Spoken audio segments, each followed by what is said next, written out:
أعوذ بالله السميع العليم من الشيطان الرجيم من همزه ونفخه ونفثه بسم الله الرحمن الرحيم ما أصاب من مصيبة في الأرض ولا في أنفسكم إلا في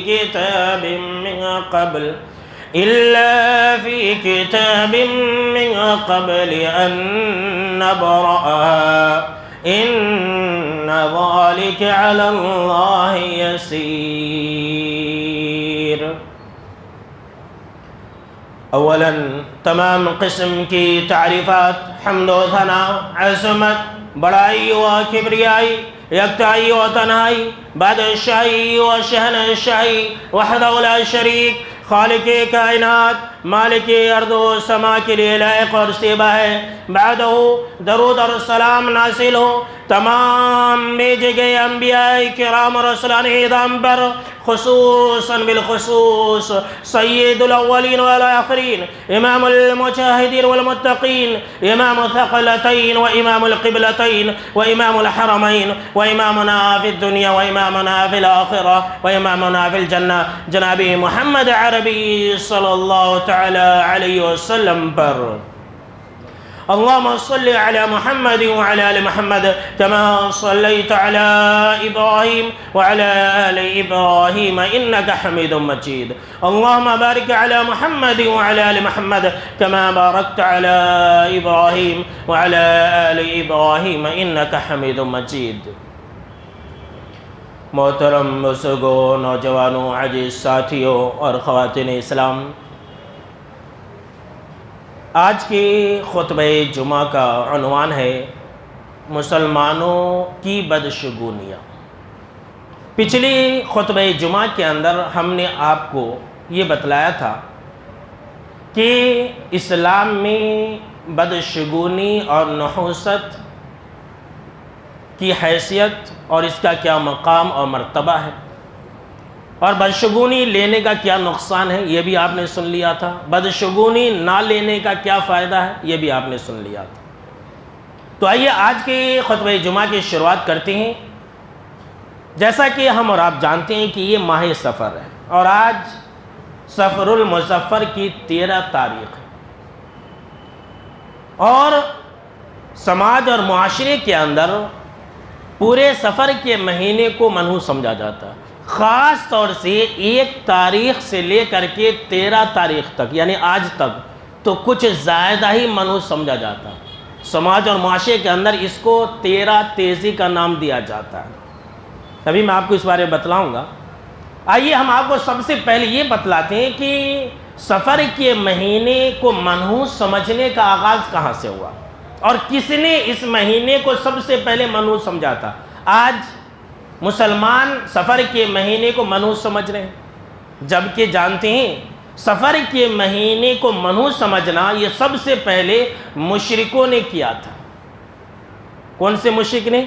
مشرکین مکہ نے، جو عرب کے مشرکات ہیں، جو عرب کے کافر لوگ تھے، انہوں نے سب سے پہلے سفر کے مہینے کو منحوس سمجھنا شروع کیا تھا۔ وہ کیسے؟ دیکھیے، سفر کے مہینے سے پہلے 3 مہینے ہیں، ذی القعدہ، ذی الحجہ، محرم۔ یہ حرام مہینے، یعنی اس میں لڑائی جھگڑے کرنا، قتل و قتال کرنا، جنگ لڑنا یہ حرام ہے۔ تو یہ جو ہے یہ 3 مہینے آپ صلی اللہ تعالیٰ علیہ وسلم کے نبی بنائے جانے سے پہلے بھی جو مشرکین مکہ تھے، ان 3 مہینوں کے اندر جو کہ لگاتار ہے، مسلسل ہے، لڑائی جھگڑے نہیں کرتے تھے، قتل و قتال نہیں کرتے تھے، آرام سے بے خوف ہو کر کے رہتے تھے، حج بھی کرتے تھے، عمرے وغیرہ بھی کیا کرتے تھے۔ لیکن جیسے یہ حرمت والے مہینے ختم ہوتے، جیسے یہ 3 مہینے یعنی کہ ذی القعدہ، ذی الحجہ، محرم، جیسے یہ 3 مہینے ختم ہو جاتے، یہ لوگ لڑائی کرنے کے لیے، اپنے قاتلوں سے بدلہ لینے کے لیے، اپنے دشمنوں سے جنگ لڑنے کے لیے سفر کے مہینے کا آغاز ہوتے ہی نکل جاتے۔ جیسے ہی سفر کا چاند دکھتا، یہ لوگ اپنے اپنے گھروں سے نکل جاتے۔ تو عرب کے لوگوں نے اس مہینے کو جو جانتے وہ یہ کہتے کہ سفر المکان، کہ مکان خالی ہو گیا، گھر خالی ہو گیا، اب جیسے ہی مرد لوگ نکل گئے، لڑنے کے لیے نکل گئے، قتل و قتال کرنے کے لیے نکل گئے، تو گھر خالی ہو گیا. اس لیے عربی میں زیرو کو صفر بھی کہتے ہیں.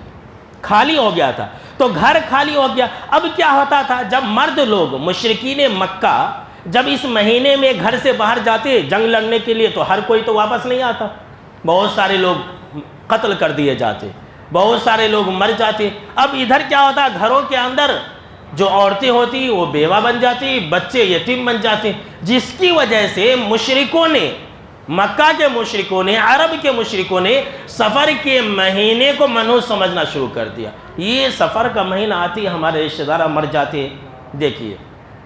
اور انہوں نے اس کو ایک عقیدہ گڑھ لیا تھا کہ سفر کا مہینہ منحوس ہے. حالانکہ سوچئے میرے بھائیو، منحوسیت جو ہے، نحوست، بدشگونی کس میں تھی؟ ان لوگوں کے کردار میں تھی، ان کے حرکات میں تھی. وہ لوگ اگر جنگ لڑنے نہیں جاتے تو سفر کا مہینہ منحوس نہیں ہوتا. ان کے اعمال اور کردار میں بدشگونی تھی، لیکن ان لوگوں نے سفر کے مہینے کو منحوس سمجھنا شروع کر دیا تھا. ویسے آج کل کے مسلمان ہیں، نحوست، بدشگونی ان کے کردار میں ہوتی ہے، ان کے حرکات و سکنات میں ہوتی ہے، لیکن یہ کہتے ہیں کہ سفر کا مہینہ یہ منحوس ہے. اسی لیے آپ صلی اللہ تعالیٰ علیہ وسلم نے سرے سے اس عقیدے کو باطل قرار دیا اور کہا کہ لا عدوا ولا طیرتا ولا حامتا ولا سفرا. کہ لوگوں سن لو، یہ چھوت چھات والا جو مسئلہ ہے نا، اسلام میں اس کی کوئی حقیقت نہیں ہے. مطلب کیا ہے چھوت چھات؟ یعنی کہ بیماری کے اندر یہ طاقت ہے کہ وہ دوسروں کو لگ جائے. جیسے کہ ہم اور آپ بولتے نہیں کہ اس کی بیماری مجھے لگ گئی ہے، ایسا نہیں سمجھنا بھائی. بیماری کے اندر اتنی طاقت کہاں؟ اب وہ ایک انسان کو بیماری لگی ہے، اس انسان کو پہلی مرتبہ بیماری کس نے لگائی؟ اللہ کے حکم سے لگی ہے. پھر اس بیماری کے اندر اتنی طاقت کہاں؟ یہ عقیدہ غیروں کا عقیدہ، یہ بھی مسلمانوں کے اندر آ گیا.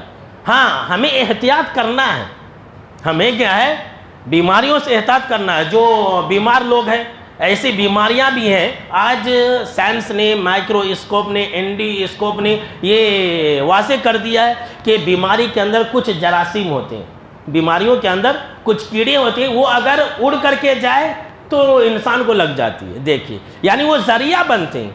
تو خاص طور سے یہ سمجھنا کہ اس کی بیماری اس کو لگ جاتی ہے، یہ بہت ہی غلط عقیدہ ہے. کبھی کبھی ایسا ہوتا ہے کہ گھر میں ایک کو بخار لگایا، وائرل فیور بولتے نہیں، تو جاتے ہی ڈاکٹر لوگ بولتے ہیں کہ دیکھو اس کا گلاس برتن سب الگ کر ڈالو، اس میں سب لوگ نہیں پینا تو سب کو بیماری آ جاتی، یہ لیجیے. ویسا رہا تو پوری دنیا کے لوگ سب بیمار پڑ جاتے ہیں. تو ویسا نہیں سمجھنا کہ ایک کی بیماری دوسروں کو لگ جاتی ہے، ہرگز نہیں سمجھنا، یہ باطل عقیدہ ہے. دوسری بات، آپ صلی اللہ تعالیٰ علیہ وسلم نے فرمایا ولا طیرتا، اور بدشگونی نام کی کوئی چیز نہیں ہے. نحوست، بدشگونی اسلام میں اصل ذرہ برابر بھی نہیں ہے. ولا حامتا، اور الو کی بھی کوئی حقیقت نہیں ہے. یہ الو کا بھی ایک عقیدہ تھا. کہاں تھا؟ مشرکین مکہ کے اندر تھا. کیا تھا؟ جیسا کہ میں نے ابھی کہا کہ وہ لوگ ایک دوسرے کو قتل کرتے تھے، تو ان لوگوں نے ایک عقیدہ گڑھ لیا تھا کہ اگر کسی نے ہمارے رشتہ دار کو قتل کر دیا ہے تو جب تک ہم اس کے خون کا بدلہ نہیں لیں گے تب تک جو انسان مر گیا تھا اس کے کھوپڑی سے ایک الو نکلتا ہے، اور وہ الو جو ہے پکارتا رہتا، میں پیاسا ہوں، میں پیاسا ہوں، مجھے میری پیاس کو بجھاؤ، میں خون کا پیاسا ہوں.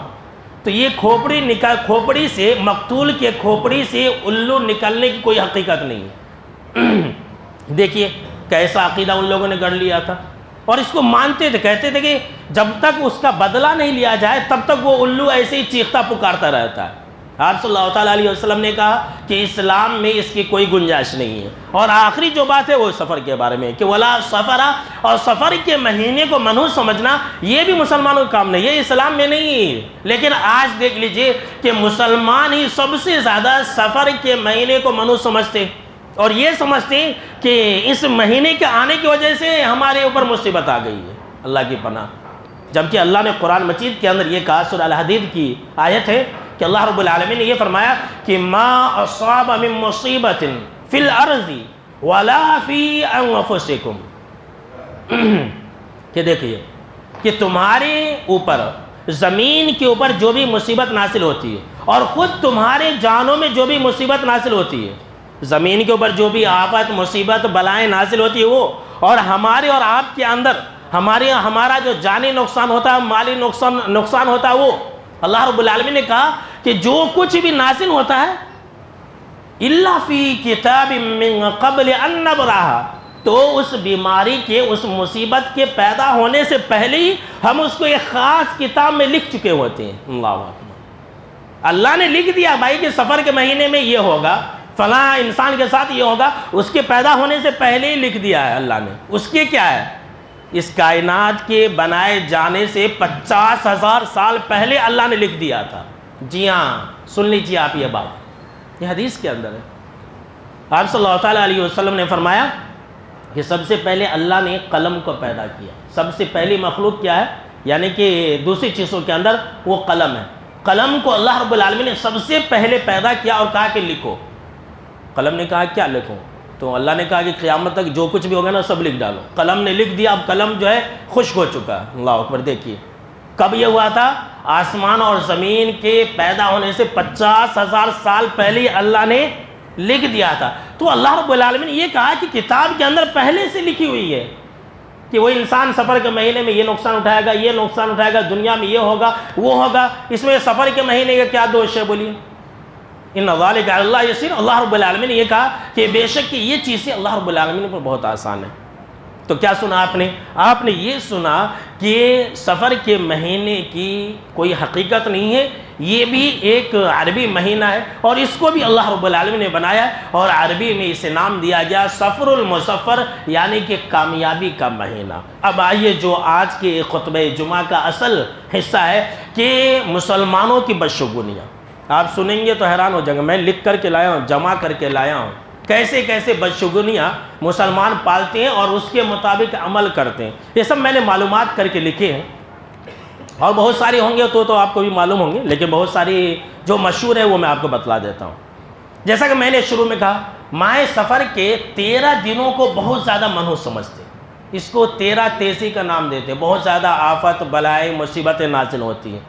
اس کے بعد کہتے ہیں بہت سارے لوگ ایسا آج بھی کرے، جبکہ دیکھیے سائنس ترقی کر چکا ہے، دنیا ترقی کر چکی ہے، لوگ لوگ جو ہے عقل مند بن چکے، اب تو پہلے کے جیسا بیوقوف نہیں، علم بھی عام ہو گیا، پھر بھی لوگ کیا کر رہے ہیں؟ ہمارے شہر کی بات ہے، بہت سارے لوگ ایک سفر سے لے کر کے 13 سفر تک ہر دن ابلی ہوئے چنے تقسیم کرتے ہیں۔ وہ بٹانے بولتے ہیں نا، کالے چنے، وہ کالے چنے ابالے ہوئے تقسیم کرتے ہیں۔ ہمارے بھائی لوگ مسکرا رہے ہیں، ان لوگوں نے بھی کیا ہوگا زمانے جاہلیت میں، اور بہت سارے ایسے لوگ ہیں اور یہ ساری چیزیں تقسیم کرتے ہیں، یعنی صبح اٹھ کر کے تقسیم کرتے ہیں، غریبوں کو دیتے ہیں، اور کیا سمجھتے ہیں کہ آفتیں، مصیبتیں، بلائی جو ہے اب دوسروں میں چلی جائے گی۔ یہ لکھیے، اپنا نقصان نہیں ہونا، دوسروں کا نقصان ہونا۔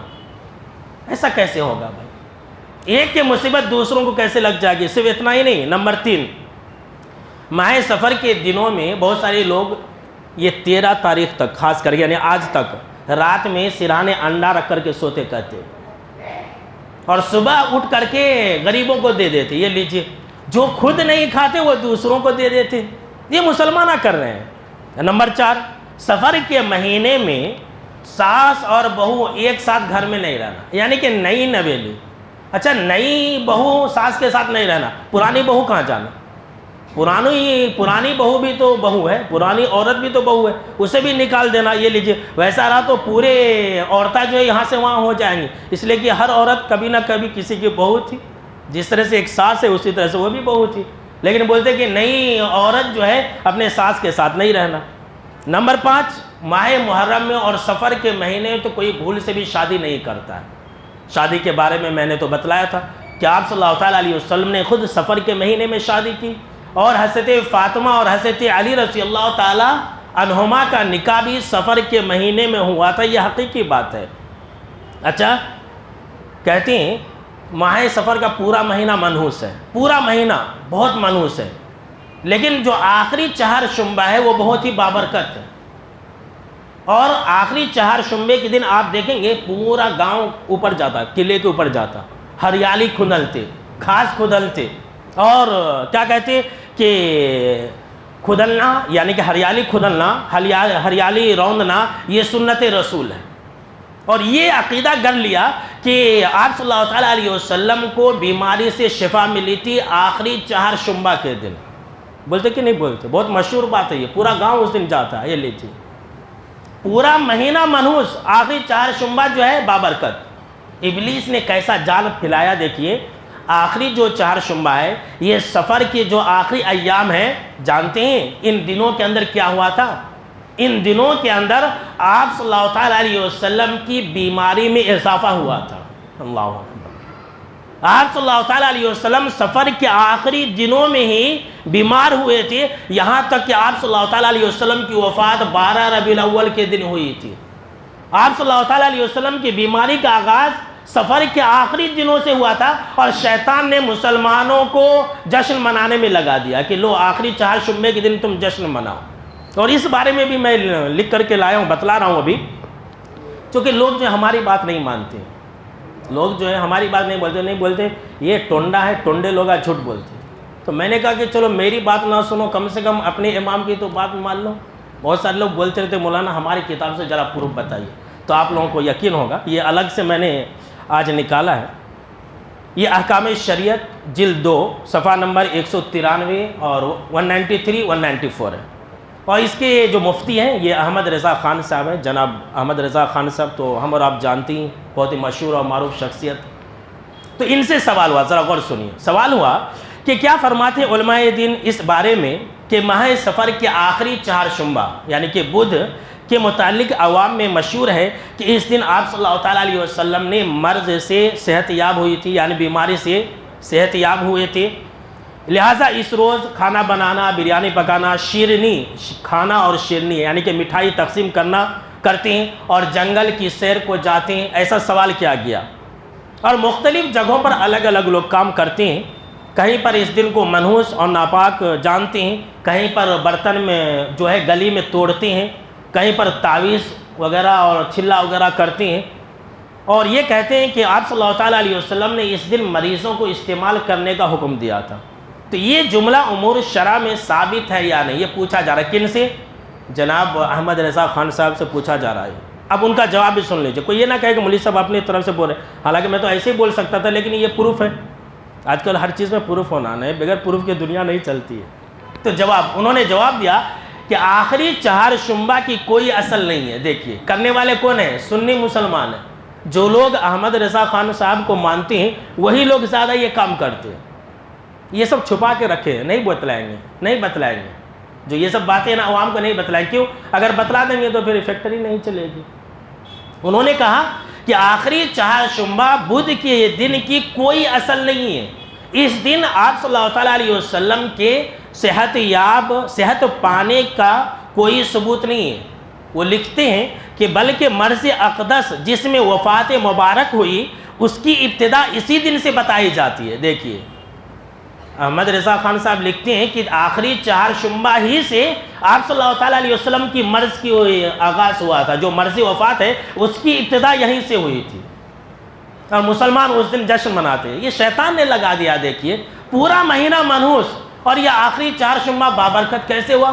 شیطان نے مسلمانوں کو لگا دیا کہ جب سے تمہارے نبی بیمار ہوئے، مرض وفات میں شامل ہوئے، تب اسی دن تم جشن مناؤ. اور مسلمان آج تک جشن منا رہے. دیکھیے کتنی بڑی حقیقت ہے. اور پھر کہتی ہیں کہ اور آخری 4 شنبے کے دن اس کو نجس سمجھ کر مٹی کے برتنوں کو توڑ دینا گناہ اور اضاعت مال ہے. بہرحال آخر میں لکھتے ہیں بہرحال یہ سب باتیں بالکل بے اصل اور بے معنی ہے. اب دیکھیے کوئی مسلمان مانے گا، بولے گا نہیں یہ جھوٹ بول رہا ہے، آپ نے اسے چھاپ کر کے لایا، تو جا کر کے دیکھ لے بھائی. تو میرے بھائیوں دیکھیے، یہ میں نے ایک بات آپ کو پیچھے بتلائی تاکہ آپ لوگوں کو یقین ہو جائے، اس لیے کہ یہ سماجی اور معاشرتی باتیں ایسا لگتا ہے کہ ہم ہی غلط بول رہے ہیں، پوری دنیا کے لوگ صحیح ہے. آج کل دور ایسا ہے کہ جو بدعات و خرافات مسلمان کر رہے ہیں نا، اگر آپ اس کے خلاف بولیں گے تو بولیں گے دیکھو یہ کتنا جھوٹا ہے، اتنے لوگ کر رہے ہیں سو غلط اور یہ ایک انسان صحیح. ایسا ہو گیا ہے. یعنی کہ بدعات اور خرافات آج لوگوں کی نظر میں سنت بن گئی ہے، اور سنت لوگوں کی نظر میں بدعت بن گئی ہے. استغفر اللہ. یہ دور ایسا ہے. اس کے بعد سفر کا مہینہ، محرم کے مہینے میں نئی نویلی دلہن کو عرس کو میکے بھیج دیتے ہیں. اچھا جب وہ یہ سفر کا مہینہ گزر جاتا تو ہمارے ایک آدمی نے بتلایا کہ آدمی میں ایسا ہوتا تھا کہ 13 تیسی کے بعد یعنی کہ 13 تاریخ کے بعد شو کو کپڑے دینا گئے تھے. ایسا بہت چلتا تھا. اور پھر جو ہے وہ کھانے وغیرہ یہ عرس بھیجنا، اور یہ پٹاخے وغیرہ کے ساتھ، یعنی پٹاخے پھوڑتے ہوئے کھانے وغیرہ بھیجتے تھے. یہ لیجیے کیا تو بات ہے، کیسے کیسے رسم و رواج، آج یہ پوری امت جو ہے رسم و رواج میں کھو گئی. ابھی آپ آگے سنیے. بہت سارے لوگ یہ سمجھتے ہیں اس کا، یہ جتنی بھی باتیں ہیں نا، اسلام سے اس کا کوئی تعلق نہیں ہے، لیکن کہیں نہ کہیں ہم اور آپ اس کے اندر شامل ہیں. ایسا بولتے ہیں اپنے بچوں کو. میں اوروں کی بات نہیں کر رہا ہوں، بلکہ ہم اور آپ بھی کہیں نہ کہیں اس کے کہیں نہ کہیں کسی نہ کسی طریقے سے شکار ہو جاتے ہیں.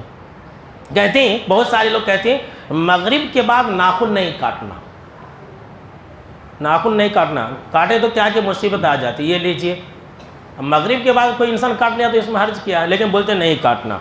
اس کے بعد کہتے ہیں کہ گھر میں اگر ناخن کاٹ کے گھر میں چھڑ دیے تو نحوست آ جاتی. کیا ناخن کے اندر اتنی طاقت ہے؟ لیکن مسلمان اس کو مانتے ہیں. باہر ہی کاٹنا، باہر ہی چھڑنا. کوئی اگر ایسا کہے تو آپ ضد کو اس کو الٹا کرو، ایمان کی باتیں ہیں.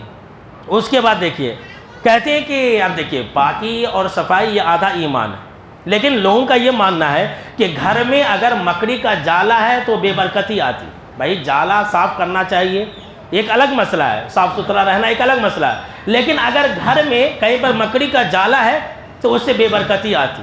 ایسا نہیں کرنا. یہ لیجیے. بلکہ کئی لوگوں نے کہا کہ وہ اگر مکڑی کا جالا کہیں پر ہے تو وہ گھر میں رہتے بھی نہیں، بھگ کو جاتے نہیں، وہاں کیا تو ہے. ابھی آگے سنیے.